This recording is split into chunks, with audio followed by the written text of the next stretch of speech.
Quelles informations puis-je extraire de la représentation graphique d'une fonction tracée sur sa calculatrice? Pour le savoir, nous allons nous baser sur la résolution de deux problèmes. Donc, pour commencer, premier problème, l'ozone est un polluant qui provient indirectement de la circulation automobile. Des études ont montré qu'entre 9h et 21h, la concentration en ozone au centre d'une ville est donnée par la relation C de T égale moins 0,7 T au carré plus 21T moins 86, où C de T est la concentration en ozone en microgrammes par mètre cube et T le temps en heure. Soit la fonction f, définie par f de x égale moins 0,7x au carré plus 21x moins 86 sur l'intervalle 9, 21.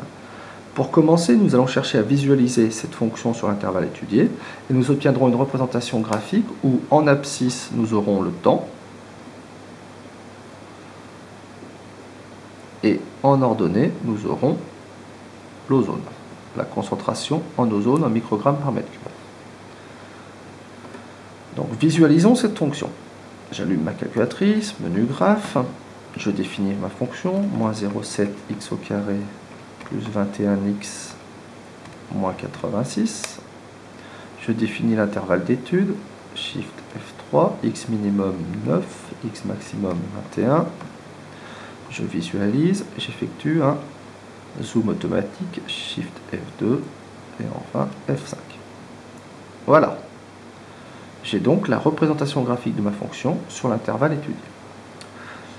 Première question, la fonction f présente un extrémum sur l'intervalle 9-21, précisez sa nature et ses coordonnées. Donc nous voyons clairement que la fonction présente un maximum. Et je souhaite connaître ses coordonnées. Donc pour tout ce qui est résolution graphique sur ma calculatrice, cela se trouve dans le menu Gsolve, Shift F5.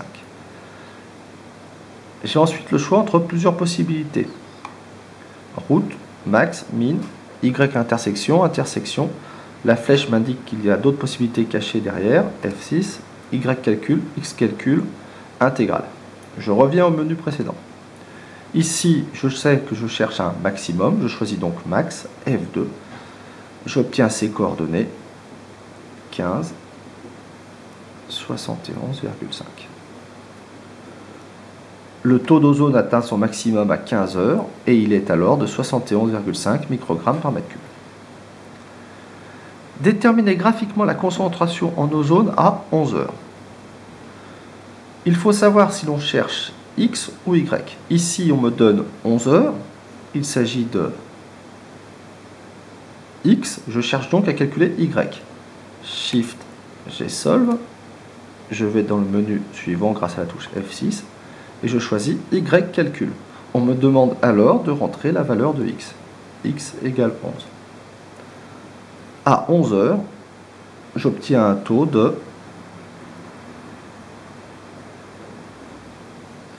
60,3 microgrammes par mètre cube.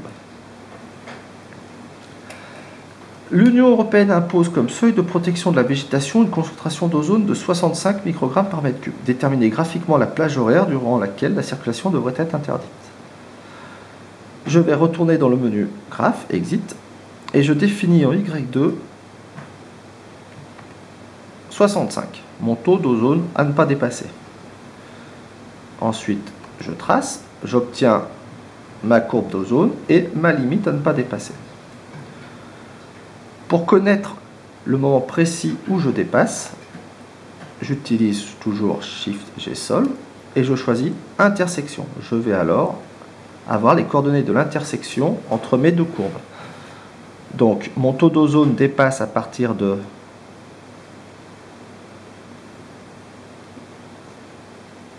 11,95 heures, environ midi.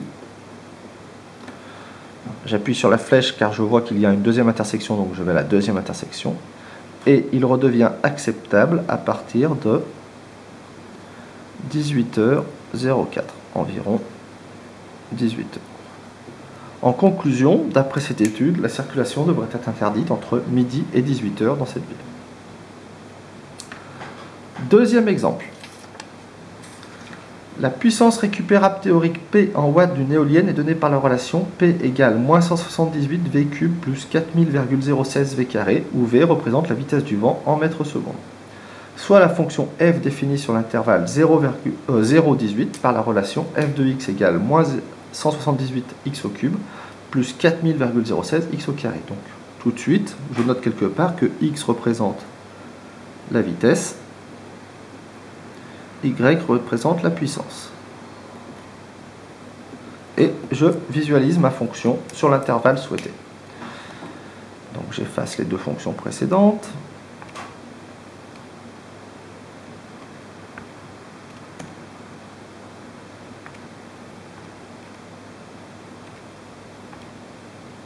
Je définis ma fonction, moins 178x au cube plus 4000,016 x au carré. Je définis l'intervalle d'étude.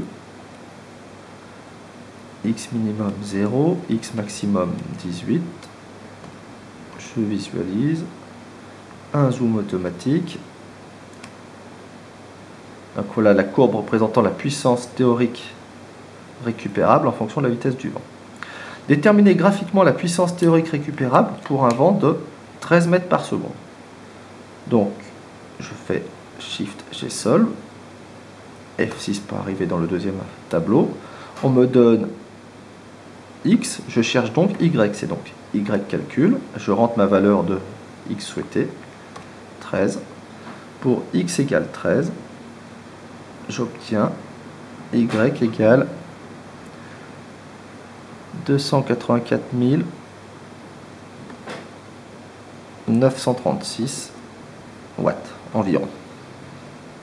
Donc pour une vitesse de 13 mètres par seconde, je peux récupérer 284 936 watts. Question suivante. Déterminer graphiquement la vitesse de vent nécessaire pour obtenir une puissance théorique récupérable de 200 kW. Ici, on me donne une puissance, donc on me donne Y, et je vais donc chercher X. Toujours, j'ai solve. Donc ici, je cherche X, je choisis X calcul.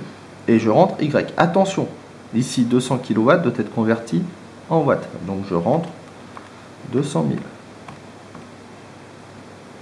Pour obtenir une puissance de 200 000 watts, il me faut une vitesse de vent de 9,2 mètres par seconde. Voilà les différentes possibilités que m'offre ma calculatrice à partir d'une représentation graphique.